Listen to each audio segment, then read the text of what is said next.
안녕하신가요? 저는 올해로 결혼 4년 차를 맞는 33살 주부입니다. 어릴 때부터 평범 그 자체로 자라왔고, 적당한 성적에 적당한 대학교를 나오는 평범한 성장 과정을 거치며, 회사마저 적당한 회사에 들어가서 비슷한 남자를 만나 현재 결혼 생활을 이어가고 있어요. 제가 이렇게 평범하고 적당하다는 걸 강조하는 이유는 제 여동생에게 있습니다. 집안마저도 평범한 저희 집에 어떻게 이런 여동생이 태어났나 싶을 정도로 제 동생은 많은 축복을 가진 채 태어났어요. 외모도 발군해 성격도 좋고 거기에 성적까지 좋았습니다. 친정 부모님께서 저를 차별하면서 키우시지는 않았지만 아무래도 배우기만 하면 항상 뭐든지 잘 해내는 여동생에 비하면 저는 정말 평범한 사람 그 자체였어요. 그래도 감사한 건 친정 부모님께서는 이런 동생과 평범한 저에게 항상 같은 기회를 주셨다는 겁니다. 제 동생은 그 중에서도 예술 쪽에 특출난 재능을 보여줬고, 대학교에 들어감과 동시에 유럽에 있는 유명한 미대로 유학을 떠나게 되었습니다. 동생의 유학비를 감당할 만큼 집안 형편이 넉넉한 편은 아니었지만, 제 동생의 특출난 재능과 노력 덕분에 장학금을 지원받으며 다닐 수 있었기 때문에 어느 정도의 생활비를 제외하고 그렇게 큰 돈이 들지 않았어요. 학교를 졸업하고 나서도 동생은 계속 유럽에 머물며 직장 생활을 하게 되었고, 저는 한국에서 회사를 다니며 미래를 준비하고 있었어요. 동생이 뭐든지 잘 해내는 모습에 제가 기죽기라도 할까봐 항상 저에게 따뜻한 말을 건네주셨고, 그 덕분에 저도 동생보다 뭐 하나 두각을 나타낸 것 하나 없지만 열등감 느끼지 않고 사이좋게 지낼 수 있었어요. 하지만 남편이 저와 제 동생을 비교하기 시작하면서 조금씩 제 안에 동생에 대한 질투가 자라나게 되었습니다. 결혼 전에는 세상에서 제가 가장 최고라고 제 편만 들어줬던 남편이 변해버리고 만 것이에요. 현재 남편은 제가 회사를 다니고 1년 차가 넘어갔을 때 만났습니다. 평범한 제 인생의 백마탄 왕자님이 나타나 줄 거란 기대는 없었지만 항상 저를 배려해주고 제 자존감을 북돋아주는 이 사람이 참 좋았습니다. 그래서 결혼까지 결심하게 된 것이고요. 평범한 인생을 살아온 저보다 살짝 떨어지는 학력과 회사에 다니던 사람이지만 그런 건 아무래도 좋았어요. 결혼 후에도 그 모습이 하루아침에 변한 게 아니었거든요. 남편이 변하기 시작한 건 코로나로 인해 동생이 유럽에서 더 이상 머물 수 없는 상황이 되고 말았고, 그로 인해 한국으로 귀국하게 되면서 시작되게 되었습니다. 제 결혼식 당시에 동생은 그쪽의 일로 굉장히 바쁜 상황이었기 때문에 참석할 수 없었습니다. 동생은 저에게도 저희 부모님처럼 큰 자랑거리였기 때문에 당시 연애 중이던 남편에게도 수도 없이 자랑을 해왔어요. 동생의 SNS를 보여주며 제 동생이 능력이 있는 것부터 연예인 뺨치게 예쁜 것까지 자랑을 했었습니다. 남편은 동생이 사진빨인 것 같다며 제가 더 예쁘다고 항상 대답을 해줬고, 항상 동생의 뒷모습만을 바라보던 저에게 참 용기를 주던 사람이었어요.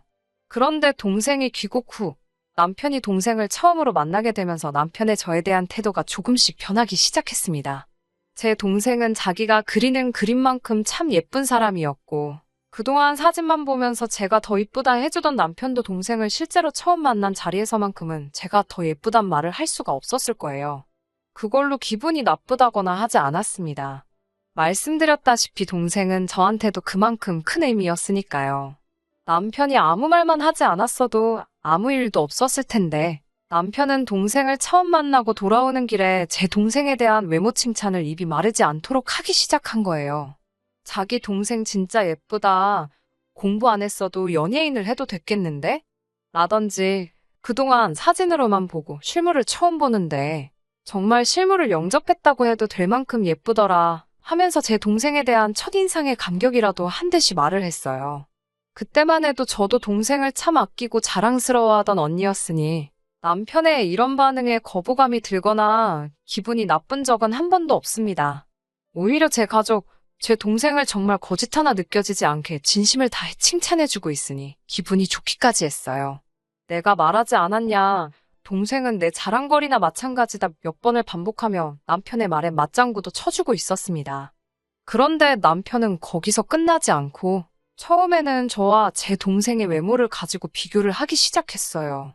모처럼의 주말이었지만 남편은 본인의 실수로 인해 생긴 회사 일 때문에 혼자서 쉬는 날에 출근을 해야 했고, 그래서 저는 그날 밀린 청소며 집안일 좀 해놓을 계획으로 집에 있었습니다. 이유야 어떻게 되었든 간에 주말에도 그렇게 출근해야 하는 남편을 위해 남편이 좋아하는 음식도 준비해가며 퇴근하는 남편을 기다리고 있었어요. 회사에서 안 좋은 일이 있던 건지 남편은 기분이 엄청 나빠져가지고는 퇴근을 했습니다. 음식 준비를 하다 말고 퇴근한 남편을 맞이했는데 저를 보자마자 다짜고짜 저한테 화풀이를 시작하더라고요. 그날 집에서 밀린 집안이라는데 신경을 쓴 나머지 아침부터 대충 씻고 하루 종일 정신이 없었거든요. 그런 제 모습을 보고 너는 하루 종일 씻지도 않았냐. 여자가 꾸미고 있을 줄도 알아야지 아무리 집에만 있었다고 해도 모양 빠지게 그게 뭐냐면서 제 모습을 보고 그걸 걸고 넘어지기 시작했어요. 급기야 제 동생을 들먹이기 시작하면서 네 동생은 집에서 이러고 있어도 예쁘겠지? 하면서 저 말고 제 동생이랑 결혼을 했었어야 한다고 어이가 없는 말을 하더라고요. 고생 많이 했다고 맛있는 거 해주려고 불 앞에서 땀을 뻘뻘 흘리던 제가 다 바보 같다는 생각이 들더라고요. 저도 열이 확 받아서 내 동생이 미쳤다고 너 같은 놈을 만나겠냐고, 나랑 결혼을 안 했어도 그럴 일은 절대 없을 테니 아직도 잠이 덜 깼으면 빨리 꿈 깨라고 한마디 해줬습니다. 남편은 딱히 제 말에 반박도 못하고 열만 잔뜩 올라서는 문을 부서져라 닫아버리고 방에 들어가 나오지도 않더군요. 다음날 아침에 남편이 제게 사과를 하긴 했어요. 자기 실수로 회사에 출근하게 된 건데 회사에 나가서도 일이 해결될 것 같지는 않고 회사에 있는 내내 직장 상사들한테 전화로 욕을 엄청나게 먹었다고, 그래서 너무 화가 나고 짜증이 난 상태였는데 자기 감정 컨트롤 못하고 저한테 풀었다고 정말 미안하다고 하면서요. 남편한테는 아무리 짜증나고 열받는 일이 있어도 동생 이야기까지 끄집어내면서 저한테 화풀이하는 일은 없도록 해달라고 못을 박았습니다.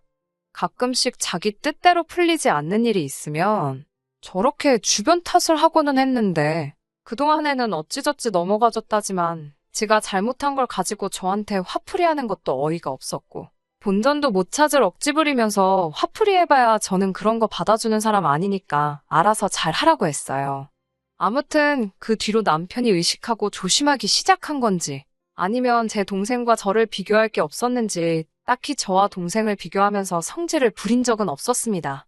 그리고 작년 여름에서 가을로 넘어가는 시점에 제 동생이 유럽에서 같은 학교를 다니던 사람과 결혼을 하게 되었어요.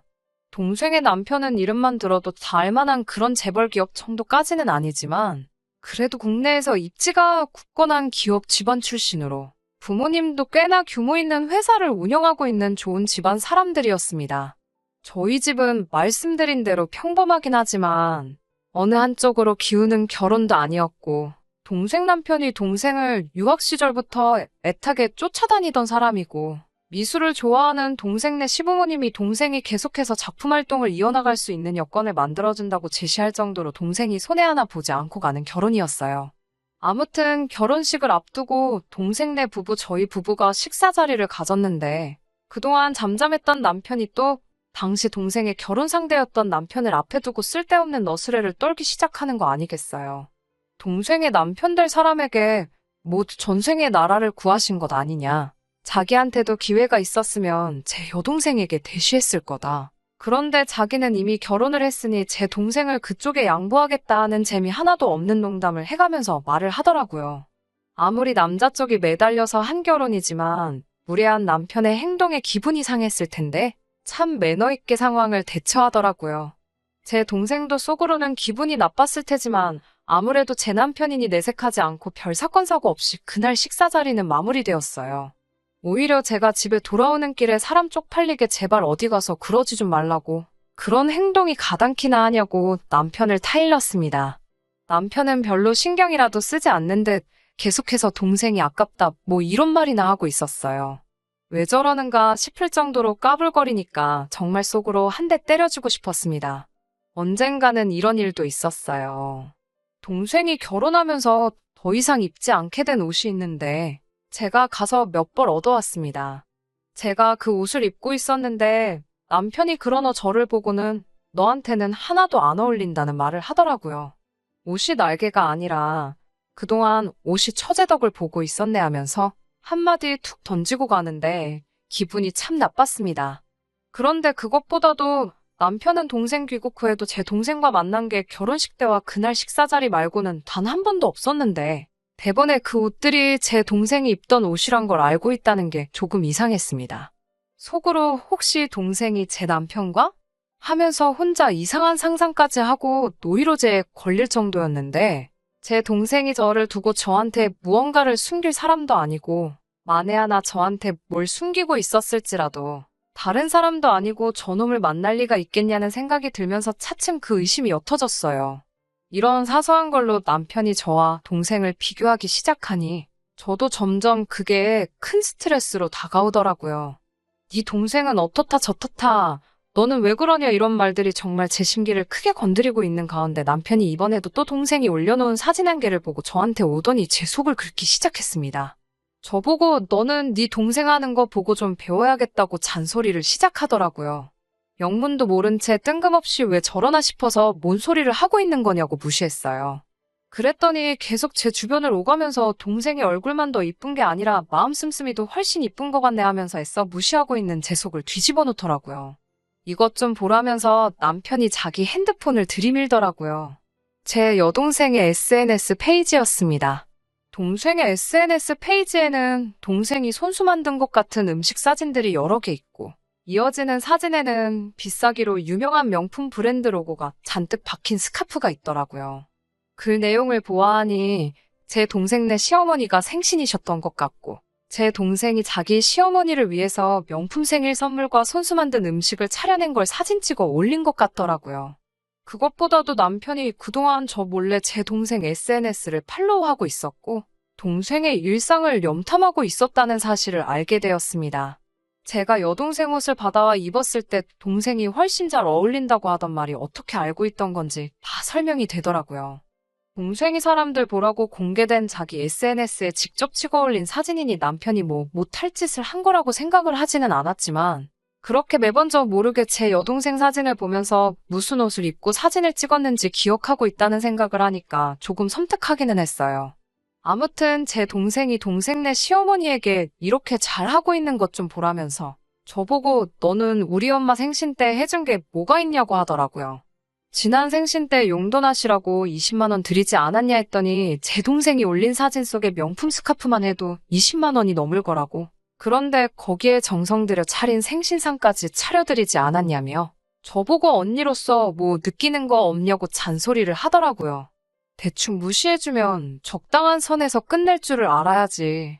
계속 대꾸했다가는 그날 하루가 다 지나갈 때까지 옆에서 꿍시렁대면서 있을 것 같고 저도 더 이상 남편의 가스라이팅에 제가 사랑하는 제 여동생을 시기하고 제 자존감 상해가면서 견뎌내지 말아야겠다는 생각이 들었습니다. 그래서 저도 듣고만 있다가 한마디 했어요. 내 동생 보고 배우라는 말 하기 전에 너부터 니네 제부가 처가에 어떻게 하는지 좀 보라고요. 동생 남편이 결혼하면서 친정아버지 차를 외제차로 한 대 뽑아줬는데 그 차가 얼마 전에 출고가 돼서 그 차를 받으셨거든요. 아버지께서 엄청 좋아하셨지만 어디 자랑도 못 하셨어요. 제 남편이 알면 기죽지 않겠냐 하시면서 밖에서 저희 만나실 때도 일부러 택시 타고 나오시고 아무튼 눈치 아닌 눈치를 보던 상황이셨어요. 그런데 남편이 이렇게 나오니 저도 더 이상 숨겨야 할 이유도 모르겠고 남편도 남과 비교당하는 게 얼마나 기분 더러운 일인지 한번 느껴봐야 한다는 생각이 들어서 그냥 말해버렸습니다. 아까까지 제 동생이 차려놓은 생신상 사진 들고 큰소리 떵떵 치면서 까불던 남편이 외제차 이야기가 나오자마자 당황해서는 아무 말도 없다가 그 자식이야 집에 돈이 많으니까 부모 돈 가지고 떵떵거리고 있는 거 아니냐고 자기도 돈만 있으면 외제차가 아니라 외제차 공장을 사들였을 거라고 자기는 지금 경제력을 말하는 게 아니고 시간과 정성이 들어간 생신상을 말하는 거라고 하더라고요. 저처럼 정성 없이 얼마 되지도 않는 푼돈 가지고 때우려는 것부터 이미 글렀다고 제 동생 마음 씀씀이를 보고 배우라고 하는 말이라고 입에 거품을 물면서 떠들었어요.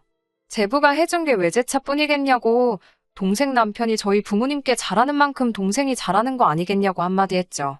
너야말로 우리 부모님한테 뭐 하나 해준 적이 있냐? 경제력 이야기도 잘 말했다고. 아무리 제부가 잘 나간다고 한들 외제차를 마음먹으면 한 대씩 뽑을 재력이 되겠냐고. 아무리 못해도 1년치 월급은 다 털어야 할 텐데 너는 한 달치 월급만큼의 선물이라도 한 번 해드린 적이 있냐고 따졌습니다. 적어도 너가 우리 부모님한테 먼저 잘했으면 나도 내 동생이 한 만큼 했을 거다. 매일같이 너 밥 해먹이는데 생신상 차리는 게 뭐가 어려운 일이겠냐고. 단지 내가 안 한 건 내가 그 생신상을 직접 차려낼 만큼 너가 먼저 나서서 우리 부모님한테 뭐 하나 해준 게 없어서 안 해드린 거라고 쏘아댔어요.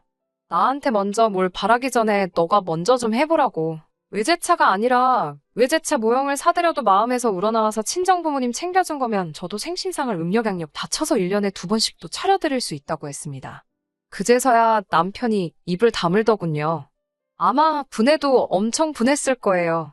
괜히 본전도 못 찾을 소리 해가지고 욕이란 욕은 있는 대로 먹고 자기 능력 없는 것까지 싸잡혀서 저한테 한 소리 들었으니까요. 그동안 남편이 저를 제 동생과 비교해가며 후려치는 동안 제가 아무 말도 안 했으니 자기는 엄청 잘났고 대단한 사람이고 저는 아무것도 아닌 사람으로 생각했나 본데 그렇게 기고만장하고 옷줄에 있었다는 생각을 하니 저도 그동안 이걸 왜 다 참아내고 아무 말도 안 했는지 그리고 저렇게 꿀먹은 벙어리 마냥 아무 말도 못하고 낑낑대고 있는 남편을 보니 속이 후련하기도 하고 대응하지 않고 가만히 있던 제가 후회가 되기도 하더라고요. 배우자가 서운하게 만들거나 아무리 배우자라도 부당한 대우를 했을 때 참는 건 좋은 생각이 아니라는 생각이 드네요. 그동안 그 말들을 참아내면서 잠시나마 제가 동생을 시기 질투하고 미워할 뻔도 했다는 사실에 참 제가 생각해도 제 자신이 너무 한심하네요. 아무튼 더 이상 남편도 저를 동생과 비교하지 못할 테고 저를 우습게 알고 행동하지도 않을 테니 이걸로 다 잘된 거라 생각하고 앞으로는 잘 지내보려고요. 본의 아니게 제 남편을 제가 무시하면서 제 얼굴에다 침 뱉은 기분도 들기도 하고 괜히 기죽은 남편 보니까 조금 미안한 마음까지 드네요.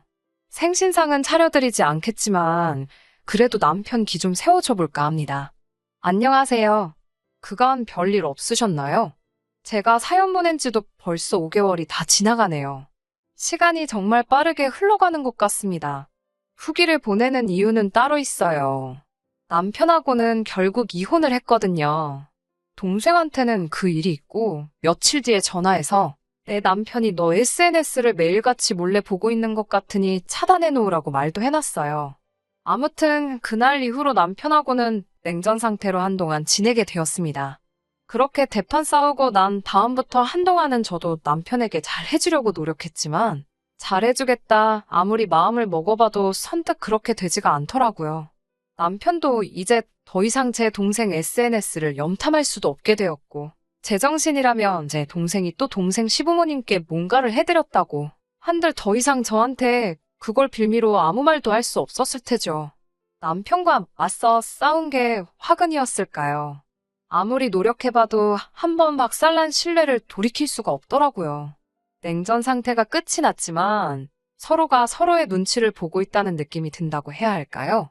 남편도 그 이후로 저를 무시하는 발언을 하는 일이 한 번도 없었지만 오히려 그러고 있는 게 제 눈치를 보고 있다는 느낌도 들고 서로가 서로에게 거짓된 마음으로 대하고 있는다는 생각이 들었어요. 혼자 몇 날 며칠을 고민을 하다가 남편을 불러 이제 그만하자고 제가 먼저 말을 꺼냈습니다. 그래도 눈치는 있는지 그만하자는 게 무슨 뜻이냐 묻길래 이혼하자고 하는 말이라고 사실대로 이야기했습니다. 남편은 그제서야 허둥대면서 뭘 한번 싸운 걸 가지고 이혼까지 하냐고 자기가 무조건 잘못했다고 다시 생각해달라고 말을 해왔어요. 당신한테는 한 번 싸운 거겠지만 나는 동생이 귀국한 뒤로부터 거의 매일같이 같은 기분이었다. 당신이 처음 나를 내 동생과 비교한 그날에 이미 우리는 더 이상 함께할 수 없는 사이가 된 것 같다고. 오래된 고름이 이제서야 터진 거니 절대 내가 홧김에 하는 말이 아니란 걸 알아달라고 말했어요. 우리를 이어주던 바윗덩어리 같던 신뢰가 전부 바스라져 모래알갱이처럼 되어버렸다고. 아무리 담으려 해봐도 손 안에서 다 쏟아져 나가 다시 담아낼 수가 없고 저도 굉장히 오래 고민하고 고통스러워하다 내린 결정이니 이해해달라고 했습니다. 남편은 어떻게든 제 마음을 다시 돌려보려고 노력했지만 돌릴 수 없었어요. 마음대로 되지 않아 짜증이 났는지 그때부턴 저에게 화를 내기 시작하더라고요. 그깟 이혼해주겠다고 자기가 언제 틀린 말 한 적이 있냐고 당신이 당신 동생보다 잘난 거 하나 없는 건 사실이지 않냐고 끝까지 저를 깔아뭉개더군요. 그런 식으로 나올 줄은 몰랐지만 덕분에 이혼하기는 한결 더 쉬워졌습니다. 남편이 저를 무시하며 욕하는 발언을 전부 녹음기에 담아내었거든요. 남편에게는 이걸 증거로 위자료 청구까지 할 수 있지만 합의 이혼해주면 위자료까지는 청구하지 않겠다고 말했어요. 아파트 같은 경우에는 7대3으로 나눠 제가 7남편이 3을 갖는 조건이었고요. 이 또한 결혼할 때 들고 온 돈만큼을 그대로 적용해서 나눈 거니 불만 갖지 말라고 했더니 남편은 위자료까지 뜯길 봐야 그거라도 받아가야겠다고 생각했는지 순순히 그렇게 하겠다 하더라고요. 이혼은 아무 탈 없이 생각했던 것보다 훨씬 빠르게 이루어졌습니다. 이혼이란 게 정말 생각보다 별거 없더군요. 아무튼 제가 이렇게 후기까지 보내게 된 이유는 얼마 전에 벌어진 일 때문인데요. 위자료를 이유로 재산 분할을 유리하게 한 건 맞지만 말씀드린 대로 제가 더 해온 게 많았기에 사실 결혼할 때 들었던 비율 그대로 나눈 거고 이혼할 때도 남편이 처음에 잠깐 매달리기는 했지만 포기를 빠르게 한 편이라 제가 이기고도 조금 찝찝한 기분이었어요. 그런데 정말 의외의 곳에서 남편의 최근 소식을 전해 듣게 되었네요. 제부의 회사가 계약건으로 남편이 있던 회사와 커넥션이 생겼다고 들었습니다. 큰 계약건을 앞두고 제부가 직접 나섰고 남편 회사에서는 남편이 자기가 그 사람 잘 안다고 설레발을 치며 그 자리에 따라 나왔다고 합니다.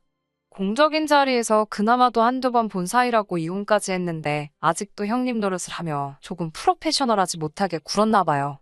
큰 계약건이었는데 남편의 태도를 이유로 계약이 뒤집어져 버린 거예요.